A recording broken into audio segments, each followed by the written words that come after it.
전능왕 오셔서 찬양하심으로 함께 예배로 나가겠습니다.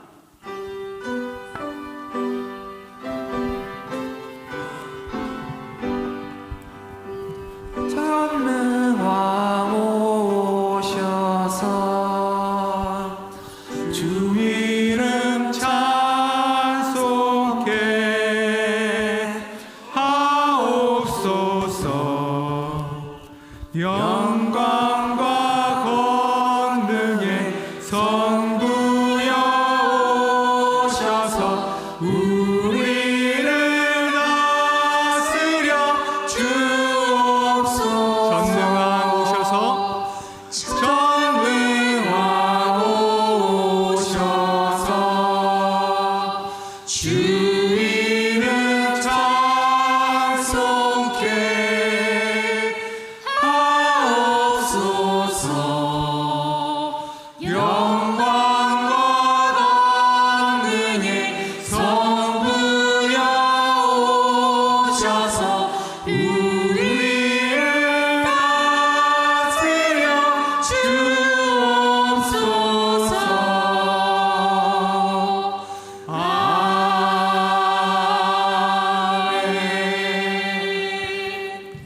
지난 한 주간 우리의 삶을 돌아보면서 하나님 앞에 나아갑시다. 예배 자리에 불러주신 은혜에 감사하러 나가며 한 주간 살아가면서 마음속에 또한 세상 가운데서 우리가 죄를 짓고 하나님이 잊어버렸던 우리를 용서해 주시고 하나님의 없이는 살아갈 수 없음을 고백하며 함께 기도하며 나아가겠습니다.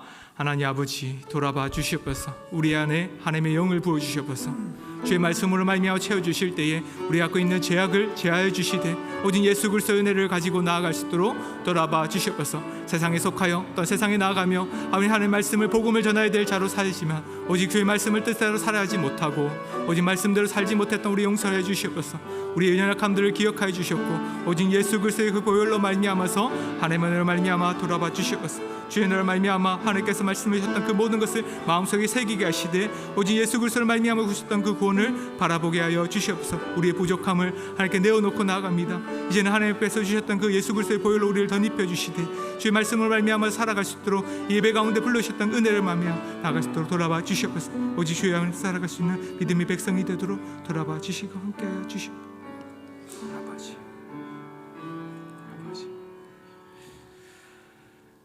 살아계신 아버지 하나님,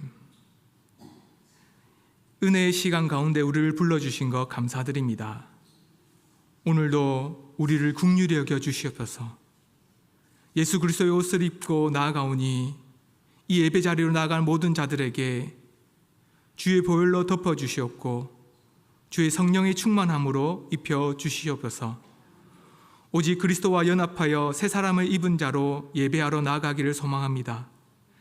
생명이 넘치는 예배가 되도록 인도하여 주시옵고 이 예배를 받아주시되 홀로 영광 받으시고 오직 우리가 드리는 찬양으로 말미암아서 기뻐하는 예배가 될 수 있도록 우리를 인도하여 주시옵소서.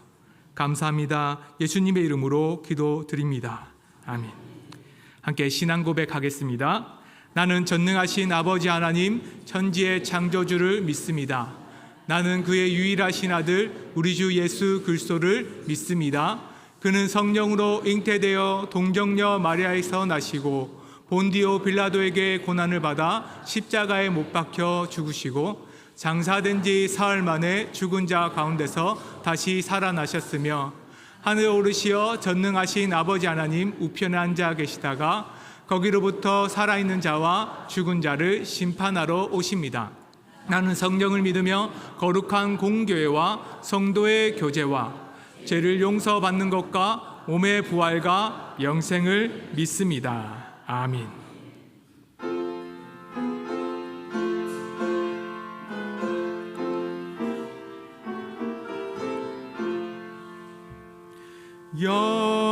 영광스러운 주를 보라.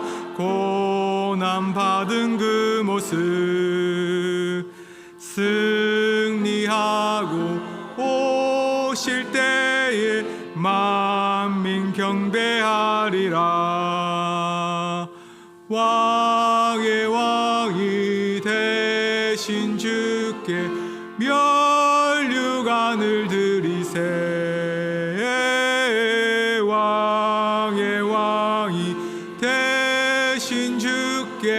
면류관을 드리세.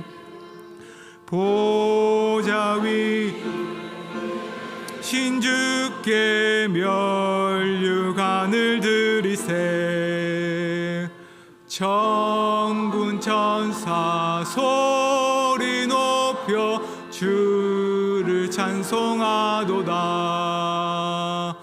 왕의 왕이 되신 주께 면류관을 드리세. 왕의 왕이 되신 주께 면류관을 드리세. 죄인들이 조롱하며 가시관을 씌웠네. 성도들과 천사들은 주의 이름 높이네.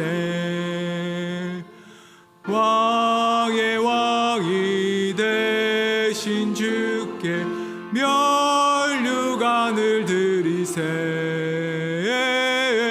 왕의 왕이 되신 주께 면류관을 드리세. 만민들의 찬송 소리 하늘 높이 퍼진다.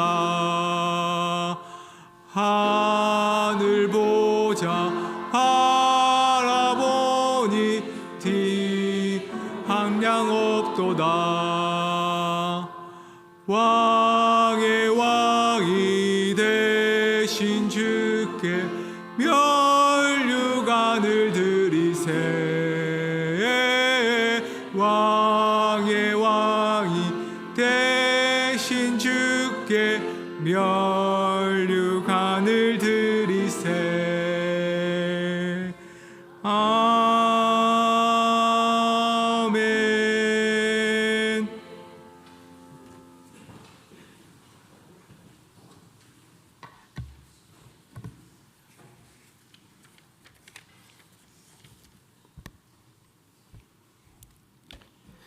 천지의 창조주이시며 생명의 근원이신 하나님 아버지, 지금도 살아 역사하심으로 주님께서 지으신 모든 만물 위에 생명을 주시고 질서와 평화와 안정을 주시오니 저희들이 여전히 주님의 은혜와 사랑 가운데 살게 하여 주심을 참으로 감사드립니다. 그러나 저희들은 사랑이 없는 욕심과 교만으로 우둔하고 어리석어서 주님 앞에 늘 허물 많은 죄인들입니다. 저희들을 불쌍히 여기시고 긍휼히 여겨 주셔서 저희들을 고치시고 교훈하여 주시옵소서. 그리하여 하나님의 함께하여 주시는 은혜가 저희들의 모든 삶 가운데 이루어지게 하여 주시옵소서. 이 한반도에 선교사를 통하여 복음의 빛을 전하여 주셔서 이 땅의 백성들에게 크신 하나님을 알게 하시고 주님의 자녀로 삼아 주셨습니다. 반만년 역사 속에서 겪었던 수많은 침략의 아픔과 가난과 질병의 고통을 치유하여 주심으로 오늘날 물질의 풍요를 주시고 약한 것을 강하게 하여 주시고 자주 국방의 능력 주심을 감사드립니다. 그러나 오늘의 현실은 물질의 풍요 속에 사치와 허영으로 주님께 더 나아가지 못하고 방황하며 또한 욕심과 목적을 위해서 크게는 지역을 나누고 무리와 당을 만들어서 편을 가르고 갈등과 문제를 만들어내고 있습니다. 우리가 가야 하는 길, 성도의 길은 천국을 향한 순례자의 기름을 깨달아 명심하여 하늘의 소망과 구원의 기쁨을 가지고 인내하고 절제하며 사랑으로 나아갈 때 주님 안에서 형통하게 하여 주시옵소서. 나 한 사람의 믿음의 지혜가 선한 영향력으로 나타나게 하시고 내 가족과 이웃과 우리 후손에게까지 세세토록 하나님의 백성으로 하늘의 복을 누리게 하여 주시옵소서. 하나님 아버지, 아직도 어둠에 가려있는 저 북녘 땅에 복음의 빛을 비추어 주시고 믿음을 회복시켜 주시옵소서.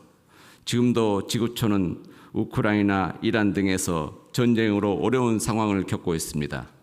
이 땅에 다시는 6.25와 같은 참담하고 비참한 전쟁이 일어나지 않도록 예수 그리스도 은혜가 이 한반도에 임하여 전쟁이 없는 평화적인 통일을 이루어 주시옵소서.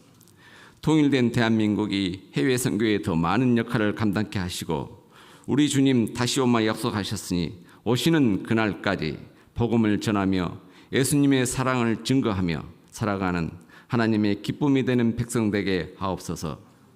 이 땅 가운데 세워진 교회마다 주의 온전한 생명을 주시옵고 세상을 향하여 빛과 소금의 역할을 잘 감당케 하옵소서. 특히 은강교회가 이 지역 재개발로 어려운 과정을 겪고 있습니다. 참으로 우리 교회에 필요한 것은 세상 지식과 독성과 교만이 아니라 사랑과 용서로 그리고 서로 위로와 격려로 하나된 믿음의 은혜로 나아가게 하여 주시옵소서. 우리가 서로 인내가 필요한 것은 우리가 먼저 하나님의 뜻을 행한 후에 하나님의 약속한 것을 받기 위함임을 믿습니다. 우리의 배후에서 이루어가시는 하나님의 능력을 의지합니다. 감사와 찬양과 예배가 속히 회복되게 하여 주시옵소서. 은혜의 하나님, 은강교회를 더욱 붙들어 주시고 사랑하여 주시옵소서. 무슨 악한 행위가 있으면 회개의 길을 열어주시고 애적 은강교회에 베푸신 은혜를 다시 회복시켜 주시옵소서.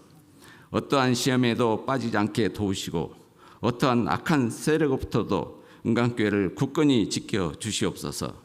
우리를 죄에서 구원하여 주신 예수 그리스도 이름으로 기도드립니다. 아멘.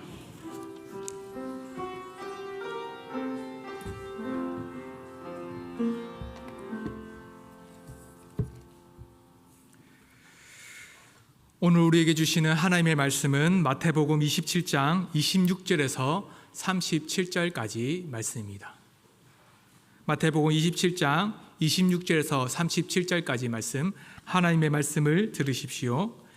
이에 바라바는 그들에게 놓아주고 예수는 채찍질하고 십자가에 못 박기에 넘겨주니라. 이에 총독의 군병들이 예수를 데리고 관정 안으로 들어가서 온 군대를 그에게로 모으고 그의 옷을 벗기고 홍포를 입히며 과시관을 엮어 그 머리에 씌우고 갈대를 그 오른손에 들리고 그 앞에서 무릎을 꿇고 희롱하여 이르되 유대인이 왕이여 평안할지어다 하며 그에게 침 뱉고 갈대를 빼앗아 그의 머리를 치더라. 희롱을 다 한 후 홍포를 벗기고 도로 그의 옷을 입혀 십자가에 못 박으려고 끌고 나가니라. 나가다가 시몬이란 구레네 사람을 만나매 그에게서 예수의 십자가를 억지로 지어가게 하였더라. 골고다 즉 해골의 곳이라는 곳에 이르러 쓸개탄 포도주를 예수께 주어 마시게 하려 하였더니 예수께서 맛보시고 마시고자 하지 아니하시더라. 그들이 예수를 십자가에 못 박은 후에 그 옷을 제비 뽑아 나누고 거기 앉아 지키더라. 그 머리 위에 이는 유대인의 왕 예수라 쓴 제패를 붙였더라. 아멘.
우리의 찬양을 받으시는 아버지 하나님 감사합니다. 우리가 감사함으로 하나님을 찬양하며 기쁨으로 하나님께 나아갑니다. 찬송 받으시기에 합당하신 하나님께 홀로 영광 드리오니 주께서 받으시고 오늘도 승리의 말씀을 우리에게 허락하여 주시옵소서. 우리에게 지혜를 주시고 큰 기쁨을 더하여 주시옵소서. 감사합니다. 예수님의 이름으로 기도드립니다. 아멘. 오늘 말씀을 전해주실 송재영 목사님께서는 고려신학대학원을 졸업하시고 지금 광신대 신약학을 가르치고 계십니다. 그리고 지금 엘리안 교회에서 교육 목사로 섬기고 계시는데 주의 은혜 가운데 십자가와 구속사라는 말씀을 주실 때 많은 은혜 받으시기를 소망합니다.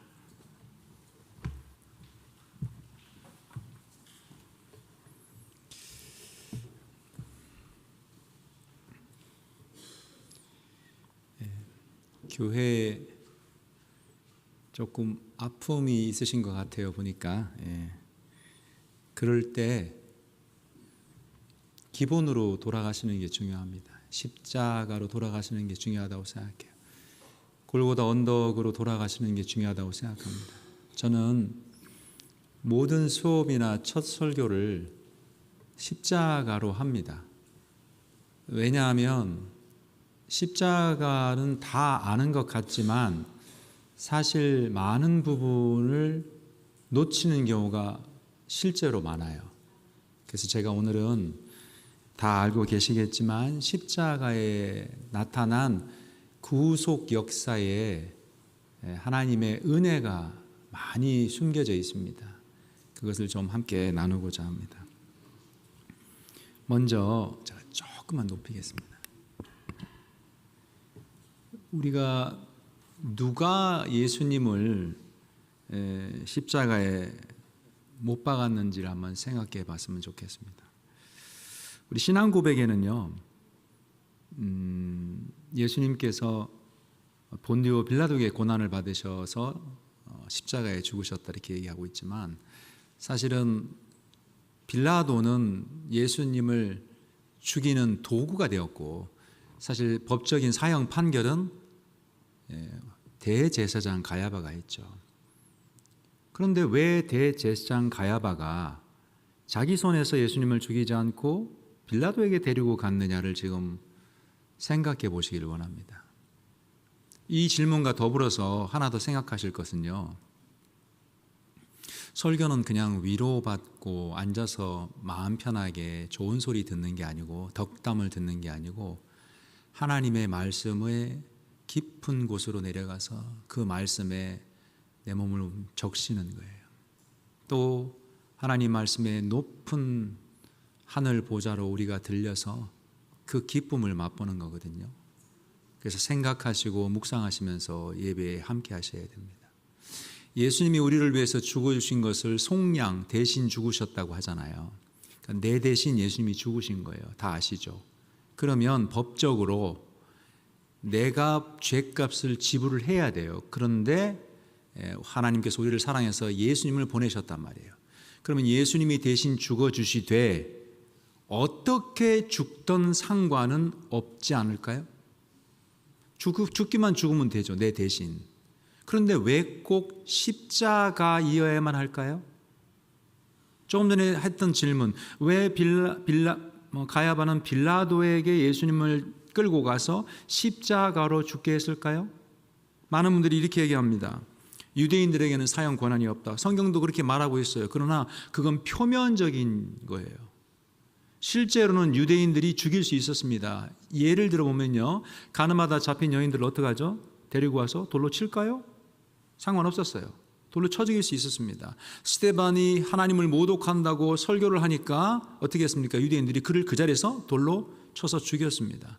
죽일 수 있었고 로마는 거기에 관여하지 않았어요. 종교적으로 율법적으로 문제되는 자를 처단했을 때 로마는 그걸 묵인했습니다. 실제로.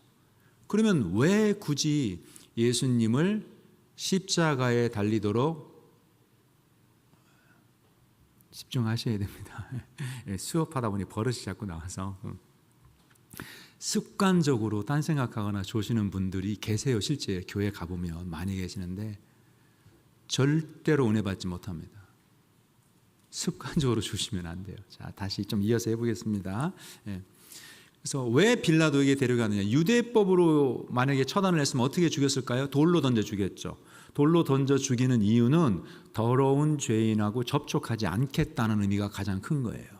그런데 예수님은 빌라도에게 데려가서 십자가형을 받습니다. 오늘 본문 내용이 바로 그겁니다. 여기서 이 십자가로 죽으셔야만 하는 이유가 굉장히 많아요. 성경은 그것을 오래전부터 예언하고 있습니다.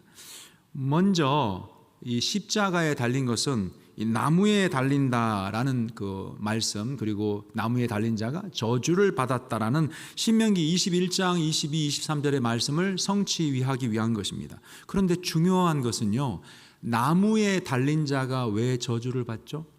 사실 이걸 다 설명하려면 조금 한 2편의 설교를 해야 되는데 그럴 기회가 없으니까 제가 짧게 하겠습니다. 나무에 달린 자가 왜 저주를 받느냐?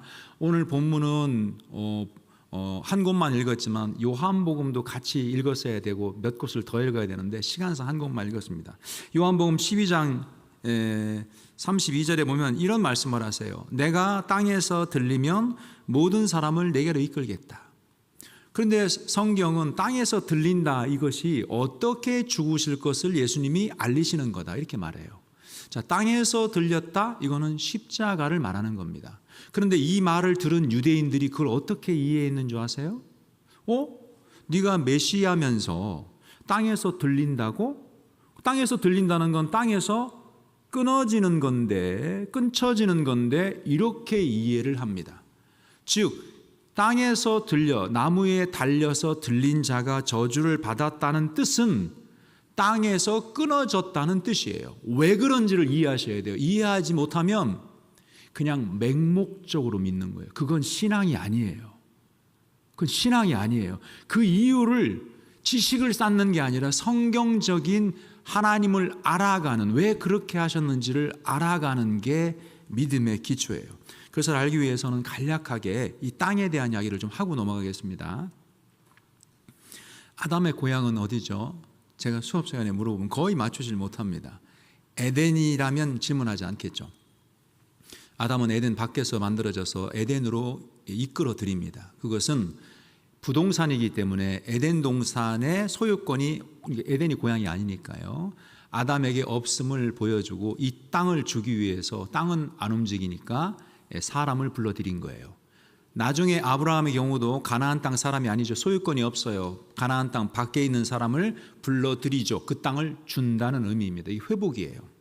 하나님께서 에덴 동산을 거저 주셨는데 인간이 범죄하고 에덴 동산에서 쫓겨납니다. 자, 땅에서 쫓겨난다, 이게 심판이고요. 땅을 다시 찾으러 들어간다, 이게 회복, 구원을 의미합니다. 자, 여기서 땅에서 쫓겨난다. 인간이 범죄하니까 땅이 저주를 받죠.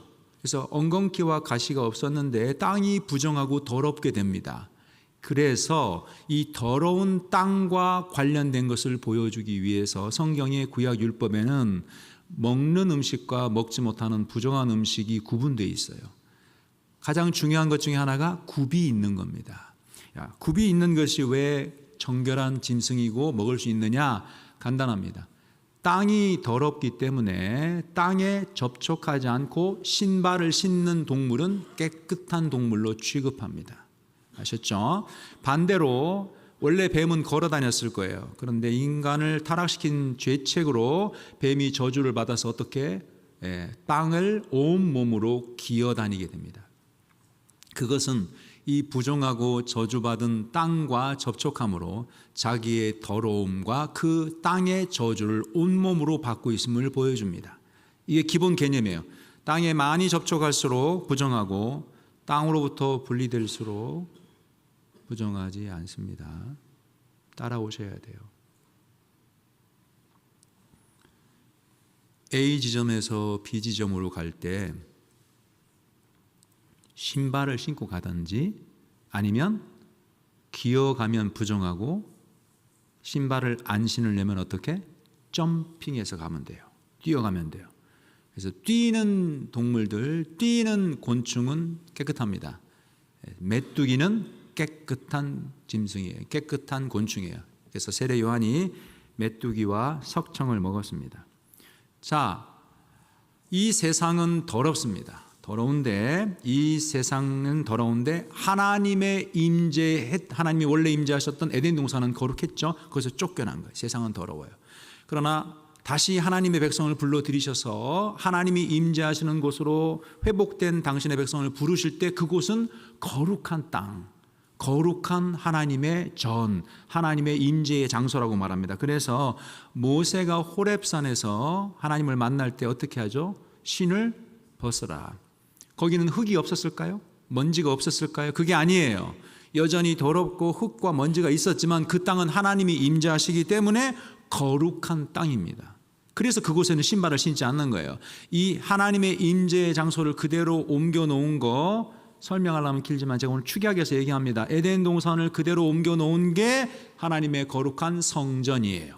자, 성전에서 일하는 제사장을 보면요, 제사장 복장이 있습니다. 제사장 복장이 화려해요. 흉패, 보석이 박힌 흉패도 있고 모자도 있고 허리띠도 있고 겉옷도 있고 속옷도 있습니다. 없는 게 있어요.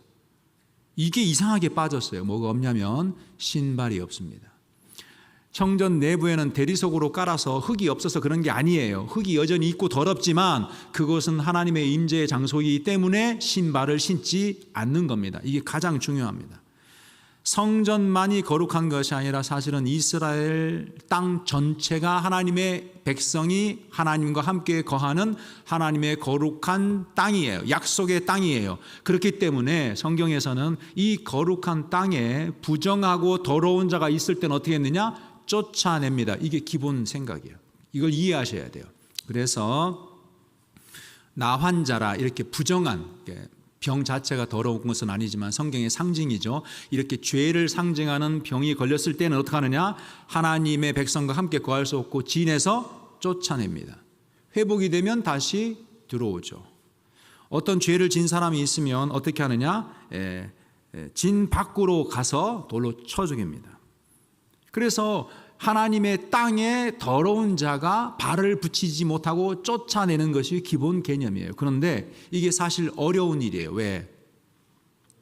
만약에 예루살렘의 한 곳에 죄인이 있다면 그를 이스라엘 영토 밖으로 끌고 가서 그를 죽여서 처단해야 돼요. 힘들죠. 아주 간단한 방법이 있어요. 그를 하나님의 땅에서 쫓아낼 수 있는 방법. 뭐냐? 그의 발을 하나님의 거룩한 땅에서 들어버려서 없애버리는 방법이 달아버리는 거예요.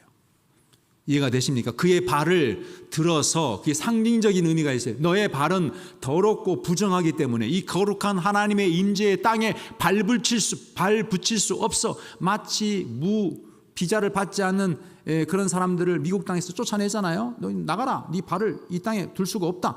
마찬가지인 거예요. 그렇게 하는 표현이 뭐냐? 발을 들어버리는 거예요. 그런데 왜 나무에 달았냐? 이걸 제가 오늘 간략하게 설명을 하겠습니다. 좀 이따가. 자, 그래서 대표적으로 구약에 보면 압살롬이 하나님을 대적하고 다윗을 대적하다가 어떻게 그 나무에 머리가 걸려서 들려서 죽죠. 그 방식은 그가 더러운 자이며 하나님의 거룩한 땅에 거할 수 없다는 것을 보여줍니다. 자, 그래서 이 나무의 달림으로 하나님의 아들이신 예수님이 사실은 의롭고 거룩하신 자임에도 불구하고 더러운 자로 취급받아서 하나님의 임재의 장소에서 쫓겨났다. 마치 누가 에덴 동산에서 범죄한 아담과 하와가 쫓겨나듯이 그가 대신 쫓김을 당했다. 이것이 발이 들렸다는 뜻이에요. 그런데 아담과 하와는 왜 죽게 되었냐면 선악나무를 먹어서 그 선악나무의 저주 때문에 죽게 되죠. 그래서 나무의 저주를 상징적으로 보여주기 위해서 나무에 달아버림으로 선악나무의 저주를 네가 대신 담당해서 하나님의 나라에서 쫓겨 그 발이 들려 끊어졌다라는 걸 보여주는 거예요. 그것을 보여줄 수 있는 방법은 돌에 맞아 죽으면 안 됩니다. 실제로 요한복음 19장 41절에 이렇게 되어 있어요. 십자가가 세워진 곳에 동산이 있었다. 좀 생소하실지 모르겠지만 저는 늘 수업을 이런 식으로 합니다. 이걸 구속사적 설교라고 그래요. 구약과 신약을 연결해서 그 구속 역사가 어떻게 예언되고 모형되고 어떻게 성취되는지 성경은 늘 그렇게 말하고 우리들에게 하나님을 드러냅니다. 반드시 이렇게 이해하고 본문을 읽고 묵상하고 하나님을 알아가셔야 돼요. 요한복음 19장 41절에 보니 십자가가 동산에 있었다. 즉 이것을 상징적으로 우리가 해석해 본다면 마치 선악나무의 저주를 받아 에덴 동산에서 쫓겨나간 아담처럼 그 저주를 대신 담당해서 십자가의 저주를 받아 나무에 달리신 그가 하나님의 동산에서 발이 들렸다라는 것을 요한복음 말하고 있어요.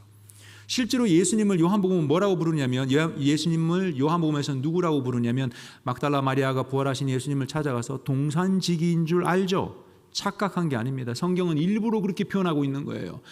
막달라 마리아는 착각했지만 성경은 일부러 그걸 기록해 놓고 있어요. 왜? 실제로 예수님이 동산에서 죽으신 동산지기이기 때문이에요. 아담의 원래 직업은 동산지기입니다. 그렇죠. 에덴 동산을 지키는 자였어요. 물론 실패했지만 말입니다. 그래서 저는 첫 번째 나무에 달린 자가 왜 저주를 받았는지를 설명했습니다. 이제 두 번째, 십자가를 보면요, 많은 분들이 십자가는 고통스러운 방식이다 이렇게 많이 얘기합니다. 고통을 많이 겪는 괴로운 방식이다. 맞아요. 십자가는 고통스러운 방식이에요. 뭐 총으로 죽는 것과 달리 순간에 죽지 않고 오래 고통을 겪습니다. 그런데 여러분, 예수님의 죽음이 구약의 대속죄일의 어린 양의 죽음의 성취이죠. 그렇죠? 그러면 대제사장이 어린 양을 잡을 때 어떻게 잡죠? 고통스럽게 목을 조르고 막 때리고 고통을 줘서 막 이렇게 고통을 한참 주다가 피를 내서 죽입니까? 아니에요. 단번에 칼로 그를 피 내어서 피를 흘려서 죽게 합니다. 출혈로 죽게 하는 거예요. 구약 성경에서 대제사장이 양을 잡는데 대속죄일날 그 양을 잡을 때 핵심은 고통에 있지 않고 피를 흘리는 데 있습니다. 왜? 그 피를 가지고 지성소에 들어가서 뿌립니다. 핵심은, 관심은 피에 있습니다. 다시 말합니다. 핵심과 관심은 피에 있어요. 실제로 히브리서에 이렇게 말합니다. 피 흘림이 없은즉 사함이 없다. 피가 중요한 거예요. 고통이 아니라 피가 중요한 겁니다. 그런데 교회에서는 십자가를 고통의 중심으로 설교를 많이 합니다. 그러나 십자가는 고통을 주기 위해, 고통을 겪기 위한 형벌이 아니에요. 여러분, 실제로 능지처참이라는 거 있죠. 논문도 있습니다만 그게 능지처참이 어떻게 시행됐는지를 보시면 능지처참은요, 사람을 말뚝에 이렇게 묶어놓고 살점을 도리는 거예요. 제가 이 이야기를 해야 되겠습니다. 좀 불편하지만 살점을 도려서 살점을 뜯어내는 겁니다. 그 대신 어떻게? 혈관을 피해서 피가 나지 않도록. 왜요?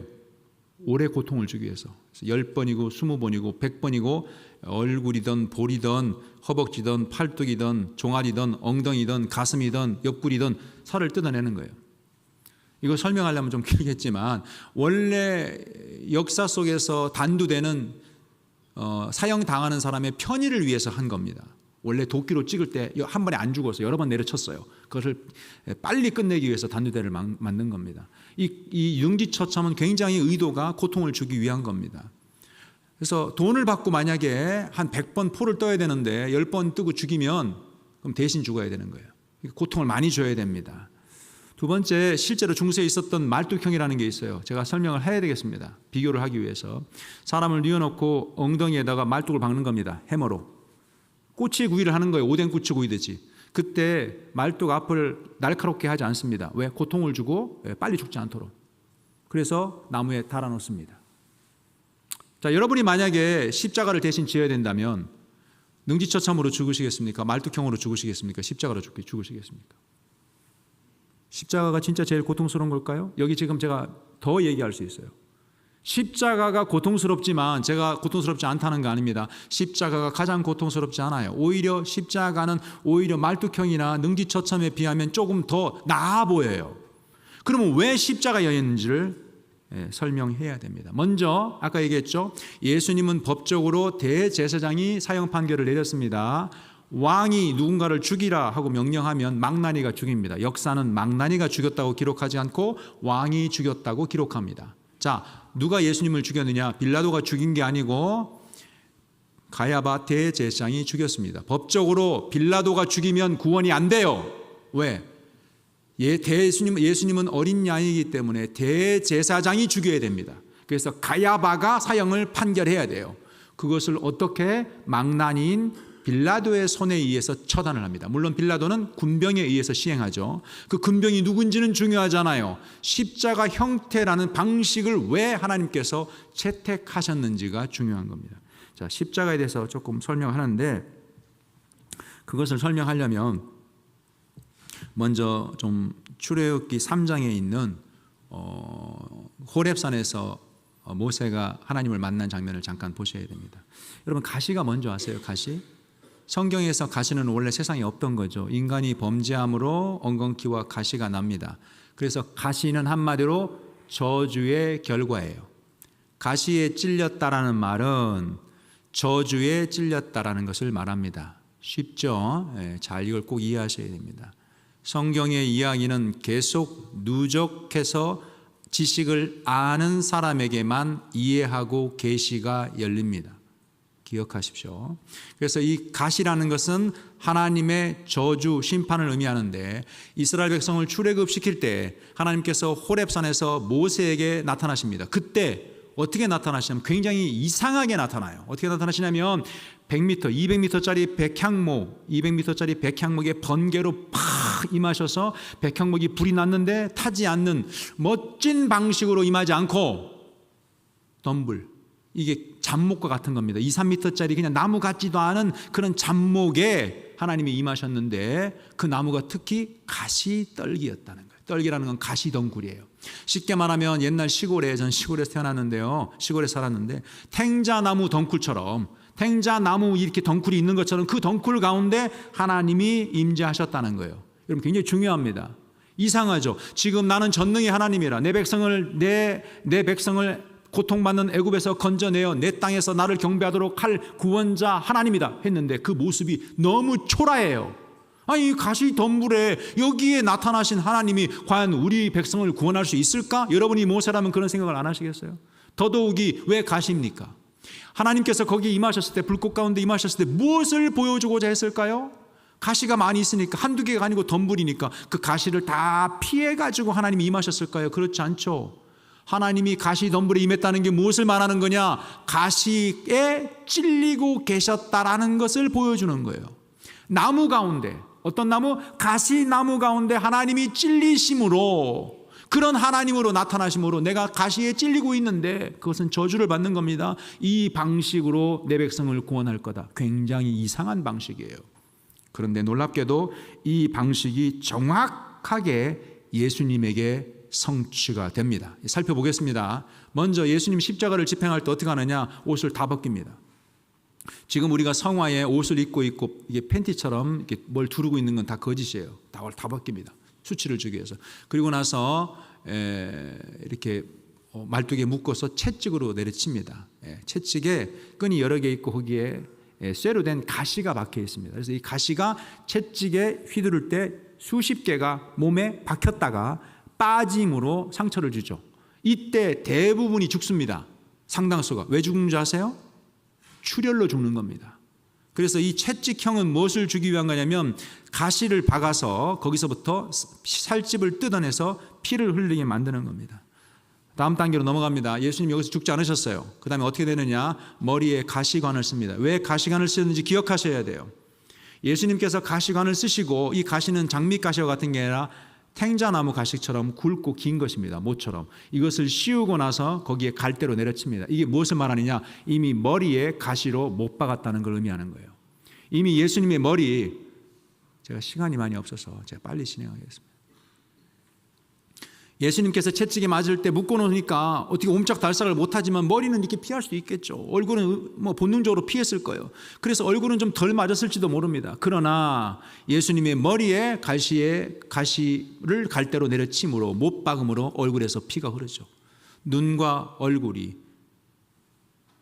귀와 입이, 전신이 다 유혈이 낭자합니다. 어릴 때 기밀 내심이 못 하는데 박치기 하다가 피가 나면 얼굴이 막 빨갛게 된 것처럼, 그래서 예수님은 이미 얼굴에, 등에, 엉덩이에, 허리에, 옆구리에 채찍에 내려칠 때 온몸을 다 치는 거예요. 벗겨놓고 앞에 치면 뒤집어서 또 뒤를 치고, 그래서 온몸이 지금 시뻘건 겁니다.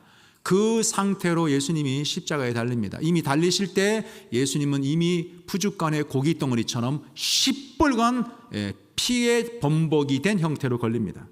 그 상태에 걸릴 때 어떻게 하느냐? 손과 발에 못을 박습니다. 여러분, 왜 못인 줄 아세요? 왜 못인 줄 아세요? 못이 뭘 보여주고자 하는지 아십니까? 못은 우리는 못이라 부르지만 성경은 그것을 뭐라고 말하느냐? 가시라고 말하는 거예요. 이게 연관이 안 되면 묵상을 하셔야 됩니다. 무엇으로 만든 가시죠? 쇠로 만든 가시입니다. 우리가 보통 생각하는 가시보다 훨씬 굵은 가시예요. 그러나 가시예요. 우리가 어떤 가시에 찔리듯 예수님은 굵고 큰 쇠로 만든 가시에 손과 발이 찔립니다. 이때 동맥이 아니라 정맥에 찔렸을 가능성이 큽니다. 여러분, 자살하는 자가 정맥을 그어서 피를 흘려서 죽죠. 자살할 때. 마찬가지로 손과 발의 정맥에 이 구멍을 내면 어떻게 됩니까? 피가 뚝뚝 떨어집니다. 한참 걸려요. 그 시간을 벌기 위해서 십자가형이 오래 집행되는 거예요. 그러니까 십자가는 오랜 동안 이 손과 발의 정맥에서 피가 계속 한 방울씩 한 방울씩 빼서 어떻게? 마치 죽은 고기를 걸어서 그 피를 흘리듯, 피를 빼듯, 사출하듯 그렇게 예수님의 몸에서 피를 빼고 있는 거예요. 잘 들으셔야 됩니다. 전 지금 십자가 얘기하고 있는 거예요. 우리 주의 죽으심과 골고다 언덕에서 우리의 구원을 위해서 당하신 예수의 십자가를 얘기하는 거예요. 다른 것도 아니에요. 교회 봉사도 아니고 헌금도 아니고 십자가를 얘기하고 있는 거예요. 가슴이 뜨거워져야 돼요.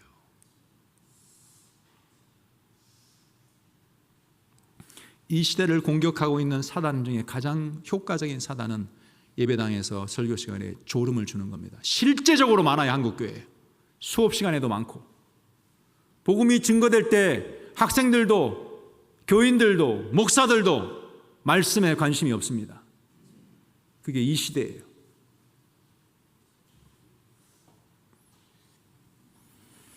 그리고 나서 예수님께서는 어떻게 옆구리에 뭘 찔리시죠? 창일까요? 다르게 보면 어떻게 보일까요? 가시. 어떤 가시? 긴 가시. 왜? 이제는 손발이 아니라 옆구리를 뚫고, 옆구리, 요한복음에는 예수님의 옆구리라는 표현이 나옵니다. 이거 왜 그러냐? 창세기에 보면 갈비로 아담이 깊이 잠이 들고 하와를 만들죠. 그 옆구리 갈비, 이것을 상징적으로 성취시키기 위해서 예수님이 옆구리에 창에 찔리신 거예요. 옆구리에 찔림으로, 그의 피가 쏟아짐으로, 물과 피가 나옴으로 하와를, 우리를, 교회를, 그리스도의 신부에게 생명을 주시는 그리스도를 보여주기 위해서 요한복음은 그것을 설명해 놓고 있습니다. 실제로 옆구리에 큰 긴 가시의 찔림으로 예수님께서 찔리심으로 이 옆구리의 폐와 심장까지 뚫고 들어가서 아마 폐에 있는, 그리고 그 내부에 있는, 그리고 심장에 차 있는 피까지 다 쏟아내고 있는 거예요. 가시의 특징은 주사기처럼 무엇을 집어넣거나 무엇을 그 구멍으로 빼기 위한 건데, 가시의 특징은 피를 뽑기 위한 데 있습니다. 정리하겠습니다. 예수님의 십자가는 온 피부에 채찍에 맞음으로 가시, 쇠가시에 찔리고, 머리에 가시관에 찔리고, 손발에 가시에 찔리고, 옆구리에 긴 가시에 찔림으로 온 몸에서 가시에 찔림으로 피를 쏟고 있습니다. 그런데 그것이 나무에서 시행되고 있어요. 호렙산의 가시 덩불 나무에서 고통당하심으로 이스라엘 백성을 구원하셨던 여호와 하나님의 그 구원이 예수 그리스도를 통해서 정확하게 십자가의 가시 속에서 실현됩니다. 이것을 십자가 말고 돌에 맞아 죽음으로는 보여줄 수 없습니다. 가룟 유다처럼 목을 매 죽어도 보여줄 수 없어요.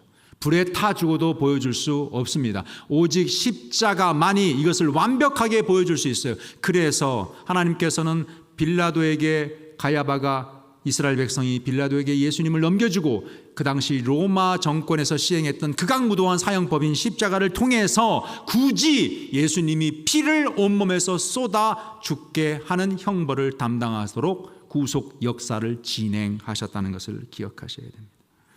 여러분, 뱀의 이빨이 왜 그렇게 생긴 줄 아세요? 뭘 보여주는 줄 아세요? 그게 가시입니다. 뭔가를 상해서 독을 넣고 거기서 피를 뽑고, 사자의 이빨은 살점을 물어 뜯어서, 개는 물어 뜯어서, 하이에는 물어 뜯어서 죽이지만 뱀은 물어 뜯어서 상처가 커서 죽는 게 아니에요. 구멍을 내서 죽이는 겁니다. 이 뱀의 이빨이 가시인 것은 상당히 상징성이 크죠. 우리는 세상의 저주, 뱀의 이빨에 물린 듯 죄의 독에 물려서 죽어갈 사람들입니다. 그런데 그 죄값을 예수님이 대신 그 저주, 뱀에 물린 듯 가시의 찔림으로 십자가에서 담당하고 계셨다는 것을 기억하셔야 합니다. 또 하나, 예수님이 달리신 곳이 산입니다. 산. 자, 예수님이 달리신 곳이 산이죠. 언덕입니다. 왜 산이어야만 했는가? 자, 나무에 대해서 설명했습니다. 왜 십자가인지도 설명했습니다. 왜 산이어야만 했느냐? 예수님을 상징했던, 예표했던 아담과 하와가 처음에 하나님을 만났던 장소인 에덴이 산입니다. 많은 분들이 동산으로만 알고 있는데 가든이 아니고 산입니다. 왜 그러냐면 그 동산 중앙에 나무가 있었죠. 생명나무가 있었습니다. 그 동산 중앙에서 네 강이 나옵니다. 히데겔, 유브라데, 기혼과 비손. 그 강이 온 땅을 적십니다. 물은 높은 곳에서 낮은 곳으로 흐릅니다. 동산 중앙이 온 땅에서 가장 높았던 곳임을 보여줍니다. 얼마나 높았는지, 몇 미터 높았는지, 100미터인지 1000미터인지 알 수 없어요. 중요하지 않아요. 성경은 에덴 동산에 생명나무가 있었던 곳이 세상에서 높은 산이라는 것을 보여줍니다. 자, 예수님이 달리신 그 십자가가 에덴 동산에 달리신 에덴 동산에서 쫓겨난, 선악나무의 저주를 받아 쫓겨난 예수님의 사역을 보여주고, 동시에 이제 그 십자가가 저주의 나무이면서 동시에 생명의 나무인 것을 보여주려고 합니다. 여러분, 구약시대에 보면요, 피를 먹지 못하도록 되어 있습니다. 물이 있네요. 이 물이 만약에 영생의 물이라면 이 물을 마셔야 될까요? 안 마셔야 될까요? 생명이 있다면 마셔야죠. 이 물에 생명이 있다면 마셔야 됩니다. 피에 생명이 있다. 그런데 구약은 뭐라고 말하죠? 먹지 마라. 이상하지 않나요? 예수님께서 오셨을 때 이렇게 얘기합니다. 제자들에게 이 피를, 잔을 마셔라. 이는 내 피다. 율법대로 말하면 마실 수 없는 거예요. 못 마십니다. 왜 피를 마시라고요? 피면 못 마셔요. 받아 마시라. 이는 너희를 위해 흘리는 사실은 새 언약의 피, 생명의 피입니다. 피에 생명이 있어요. 맞아요. 그러나 왜 구약에 먹지 못하겠느냐? 모든 피가 생명을 주는 것이 아닙니다. 세상 사람들은 뱀피, 사슴피를 쫓아서 다니지만 뱀피, 사슴피가 아니라 예수 그리스도의 피만이 우리에게 생명을 주는 음료입니다. 예수 그리스도의 몸만이 우리에게 생명을 주는 생명의 떡입니다. 예수님의 몸이 달려있고 예수님의 피가 적셔져 있는 그 십자가 나무는 사실 에덴 동산의 선악나무의 저주의 나무였지만, 왜? 예수님이 거기에 달려 죽으셨으니, 저주를 받으셨으니. 그러나 믿는 자들에게는 어떤 나무이냐? 우리에게는 그것이 생명의 나무이죠. 생명나무와 선악나무가 있었던 에덴 동산은 산이었습니다. 놀랍게도 예수님의 십자가는 동산에서, 그리고 산에서 세워집니다. 여기서 또 하나, 왜 골고다인지를 하나 말씀을 증거하겠습니다. 여러분, 예수님이 죽으셨던 곳을 골고다 언덕이라고 합니다. 자, 언덕 산이죠. 시온산, 성전산도 산이지만 특히 골고다 언덕, 산에 있는 언덕에서 죽으셨습니다. 골고다의 뜻이 뭐죠? 해골이라는 뜻입니다. 모르는 사람이 어디 있어요? 그걸 제가 뭐하러 여기 주일학교도 아닌데 얘기하겠습니까? 해골의 뜻, 골고다의 뜻이 해골인 거 몰라서 제가 그 얘기하겠습니까? 왜 거기에 묻히셨을까요? 그게 무엇을 보여줄까요? 그 장소를 왜 기록해 놓고 있을까요? 예수님의 죽으신 것은 역사적 사실이야, 장소는 딱 여기야, 이걸 기록해 놓고 역사적 사실이라는 걸 말하려고? 아닙니다. 성경은 그런 식으로 말하지 않아요. 설명하겠습니다. 우리는 요즘 뭘 하면 트로피를 받죠. 트로피를 받습니다. 이 트로피는 원래 전쟁에서 승리해서 받는 거예요. 또는 무서운 맹수와 싸워서 승리할 때 받는 겁니다. 그때 어떻게 하느냐? 곰이나 사자의 머리를 자르거나, 그래서 그걸 걸어놓는 거예요. 그런 거 보셨죠? 이렇게 사자 머리가. 그걸 트로피라고 합니다. 사실은 원래는 우리가 축구에서 받는 데는 그거는 전투가 아니죠. 적과 싸우는 건 아니지만 싸워서 죽일 수가 없으니까 대신 트로피를 받는 겁니다. 원래 트로피는 그런 거예요. 전쟁에서 싸워서 이길 때는 적장의 머리를 잘라오는 겁니다. 예수 그리스도를 예표하는 임금이 구약의 다윗입니다. 다윗이 하나님의 백성을 대적하러 온 골리앗과 함께 전쟁을 하죠. 하나님의 이름으로 나갑니다. 도무지 상대할 수 없는 원수. 그러나 하나님이 함께한 다윗이 그를 죽입니다. 근데 놀라운 일을, 잔인한 일을 합니다. 골리앗을 죽이고 어떡하죠? 죽이고 나서 그냥 하나님께 감사하면 그만인데 그 청년 다윗이 골리앗의 대가리를 자릅니다. 섬뜩하지 않아요? 기독교는 원래 그런 거예요. 그러면 기독교가 뭔데요? 교회가 뭔데요? 그럼 구약이 뭐고 신약이 뭔데요? 하나님의 역사 속에 드러난 하나님의 계획을 아는 거예요. 그냥 아유 뭐 교인들은 맨날 힘이 없고 사랑 이런 게 아니에요. 구약은 피로 점철되어 있어요. 신약도 마찬가지입니다. 그것이 무엇을 의미하는지를 봄으로 하나님을 알아가는 거예요. 골리앗의 대가리를 자릅니다. 왜? 그게 트로피거든요. 그것을 어떻게 했을까요? 사도행전에 보니 다윗은 선지자라고 얘기합니다. 선지자 다윗은 미리 그것을 준비합니다. 어디로? 사무엘상 17장 54절에 보니 정확히 기록하고 있습니다. 골리앗이 그 대가리를 예루살렘으로 가지고 왔다. 왜? 그게 트로피거든요. 그리고 그곳에서 보관을 했습니다. 트로피는 현관에 두는 거예요. 남들이 잘 보는 곳에 두는 겁니다. 지하실에 두지 않아요. 벽장에 숨겨놓지 않아요. 그 해골 트로피를 골리앗의 대가리, 하나님께서 함께 하심으로 원수를 무찌르시고 우리를 구원하셨다라는 그 승리의 역사의 확실한 증거 트로피를 거기다 두었습니다. 예루살렘에. 그 장소를 뭐라고 부를까요? 많은 학자들이 골리앗의 장소를 추정합니다. 어디인가에 대해서. 어떤 사람들은 바위 모양이, 성지순례 갔다 오신 분들은 보셨을 거예요. 바위 모양이 해골 같다. 아닙니다. 그 해골이 묻혀져 있는 장소를 뭐라고 불렀을까요? 쉽죠. 다른 뭐라고 불렀을까요? 손, 발, 등, 해골이라고 불렀습니다. 왜? 거기에 이스라엘 역사에 가장 유명한 해골이 묻혀 있기 때문입니다. 그 해골의 장소에 십자가가 세워졌습니다. 여기서 그 의미를 보셔야 돼요. 왜 그 장소일까? 사단의 세력을 상징하는 해골 골리앗의 머리 위에 예수의 못 박힌, 그래서 상한 뒤꿈치가 놓여 있습니다. 해골의 위에, 대가리의 위에 예수의 상한 뒤꿈치가 밟고 있습니다. 원시복음이 떠오릅니다. 창세기에 여자와 사단을 얘기하면서 너희 둘이 서로 원수가 되게 하며 너 여자의 후손이 뱀의 머리를 상하게 할 것이고 뱀은 여자의 후손의 뒤꿈치를 밟을 것이고 뒤꿈치를 상하게 할 것이다. 여자의 후손이 오면 그가 뱀의 대가리를 밟을 것인데 그 뱀은 발악하며 여자의 후손 메시아의 뒤꿈치를 찌를 것이다. 못 박힌 예수의 발이 사단의 마치 뱀에 물리듯 사단의 저주를 온몸으로 담당하신 그 발이, 그 아름다운 발이 하나님의 땅에서 끊어져서 죽으신 그 죄인처럼 여겨진 그 발이 골리앗의 대가리를 밟고 있습니다. 아니, 뱀의, 사단의 대가리를 밟고 있습니다. 그 사건을 미리 보고 선지자 다윗은 그것을 미리 옮겨다 그 장소에 세팅을 해놓고 있는 거예요. 오, 놀랍도다. 하나님의 은혜요, 하나님의 계획이요, 차질 없이 진행된 구속의 역사요.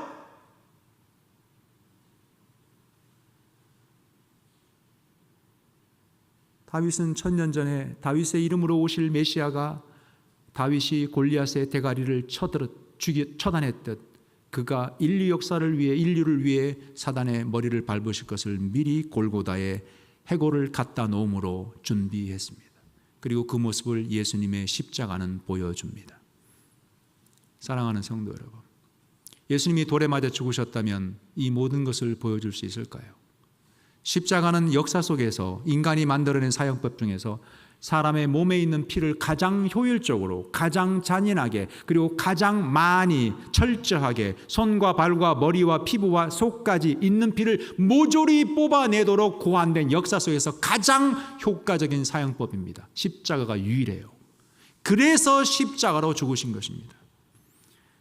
말씀을 맺겠습니다. 십자가에 달려 선악나무의 저주로 죽으신 예수님은 그 십자가 나무를 생명나무로 바꾸셨습니다. 그에게서 나온 피는 골고다를 지나 예루살렘 언덕을 지나 온 세상, 지금 대한민국의 광주 땅까지 적시고 있습니다. 우리는 그 피를 먹고 마심으로 생명을 누립니다. 교회는 그래서 예수님이 이 땅에 태어나셨을 때 하나님께서 에덴 동산에서 아담과 하와가 범죄함으로 잃어버린 그 생명나무, 그 생명의 나무를 하나님께서 예수를 통해 주셨다. 십자가가 생명나무이고 그가 생명의 떡이며 생명의 물이라는 것을 보고 예수님이 태어나신 성탄절에 무언가를 장식했습니다. 그게 뭐죠? 크리스마스 추리입니다. 오늘날 교회에서 여전히 2000년이 지났지만 추리를 장식합니다. 추리는 호화롭습니다. 선물, 양말, 그리고 전구들의 반짝반짝하는 빛으로 장식됩니다. 주일학교 학생이 묻습니다. 이걸 왜 해요? 몰라. 왜 꼭 크리스마스 추리를 장식하죠? 모두가 다 하지만 아무도 답하지 않는 교회의 현실. 우리는 고대 교회의 신앙 고백을 잃어버리고 있습니다. 예수님의 오심은 잃어버린 생명나무의 되찾음입니다. 그래서 교회는 추리를 장식했고 추리에는 절대로 빠지면 안 되는 게 있어요. 뭐요? 동그란 열매입니다. 그 나무가 생명나무이며 그 열매가 예수라는 것을 우리는 기억해야 합니다. 사랑하는 성도 여러분, 말씀을 맺겠습니다. 우리는 십자가를 모르지 않아요. 그러나 십자가를 묵상하심으로 왜 십자가여만 했는지, 하나님께서 이것을 드러내기 위해서 구속의 역사를 어떻게 철저하게 준비하시고 어떻게 예수께서 철저하고 완벽하게 성취하시는지, 그리고 드라마틱하게 온 세계에 드러내심으로 세상 중앙에 생명나무가 있었던 세상의 중앙에 골고다의 언덕 위에 십자가가 있습니다. 우리는 2000년이 지나 수만 킬로 떨어진 골고다의 언덕을 가보지도 않았지만 믿음의 눈으로 그 십자가를 봅니다. 그것이 믿음이에요. 십자가 속에 드러난 그리스도의 피 흘림과 생명나무 되신 그리스도를 통하여 구속의 역사를 깊이 묵상하시는 오늘 하루 되시기를 바랍니다. 감사합니다. 기도하겠습니다. 하나님 감사합니다.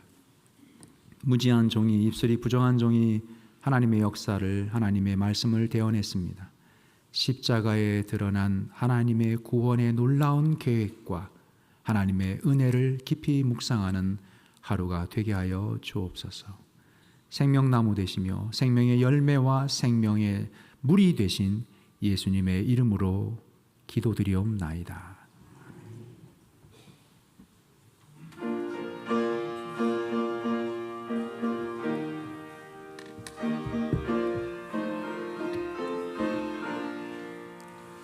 갈보리 산 위에 십자가 섰으니 주가 고난을 받은 표라. 험한 십자가를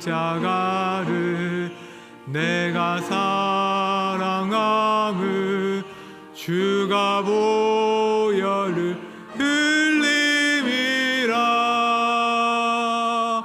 최후 승리를 얻기까지 주의 십자가 사랑하리. 빛나며 유광 받기까지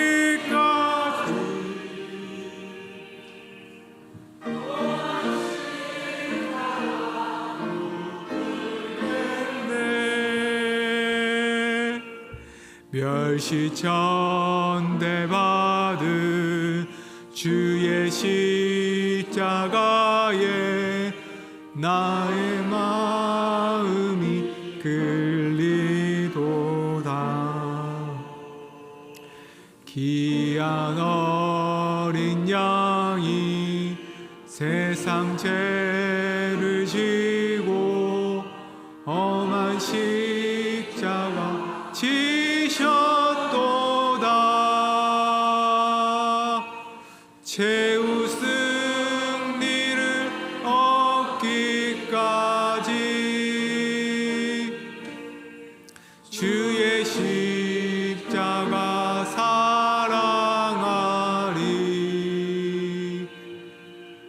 빛나며 유감 받기까지 험한 십자가 붙들겠네.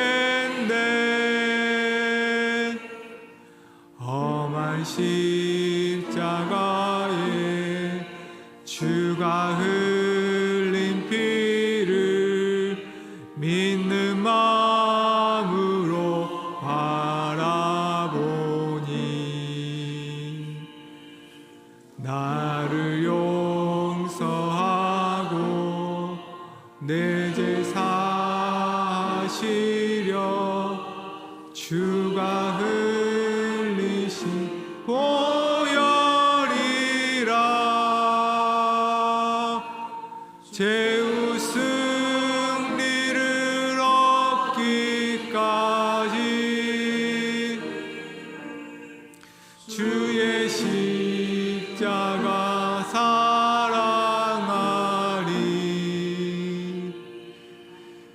빛나며 유감 받기까지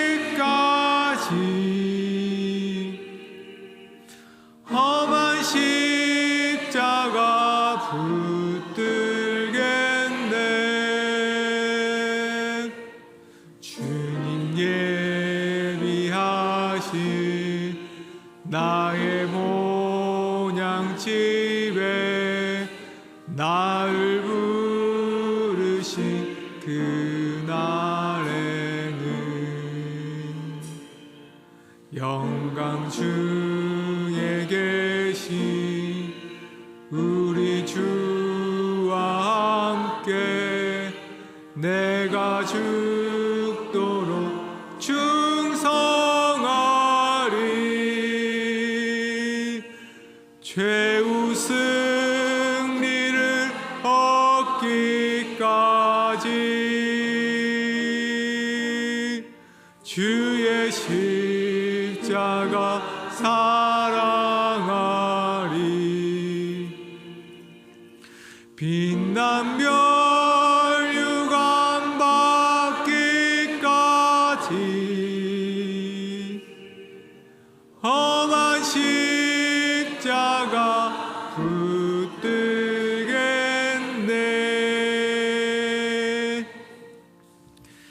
송재영 목사님 나오셔서 봉헌기도 하시고 복의 선포를 하시겠습니다.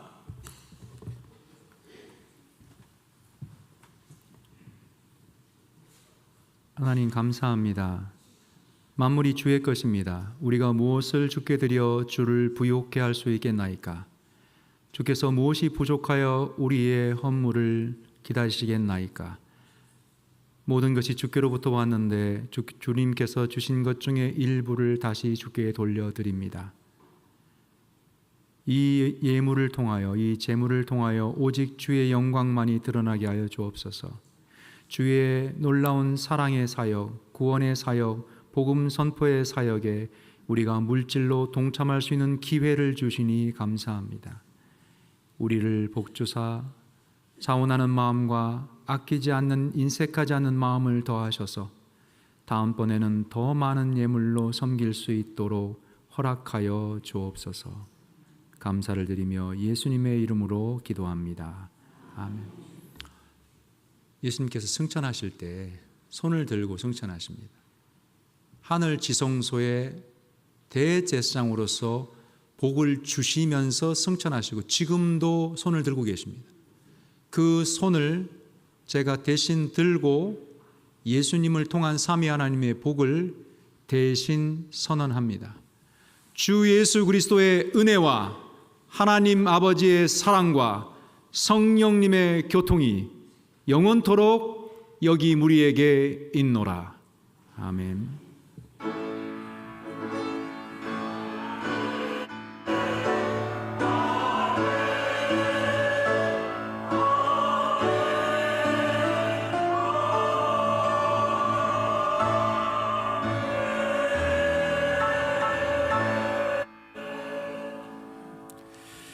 십자가의 은혜 말씀 주신 것 감사드립니다. 간구드립니다. 오늘 1부 예배 드렸고 2부 오전 예배 드렸습니다.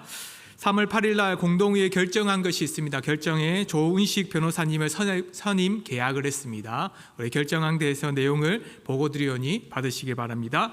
공동회에 공고가 있습니다. 다음 주에 19일 날 오후 1시 본당입니다. 오후입니다. 오후 1시입니다. 당회장이신 양정희 목사님께서 짐 섬기고 있는 반석교에서 모든 일 감당하시고 이제 오시는 시간이 최대한 빠른 시간이 오후 1시라고 합니다. 그래서 점심 식사를 하시고 좀 기다렸다가 공동회에 참여해 주시면 감사하겠습니다. 안건은 주보를 참고해 주시면 감사하겠습니다.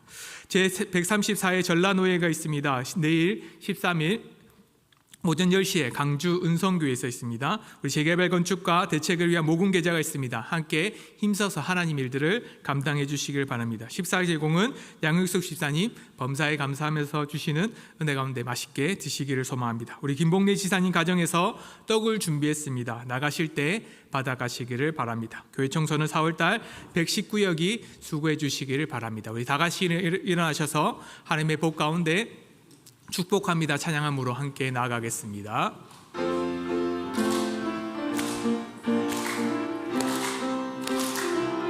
축복합니다. 축복합니다.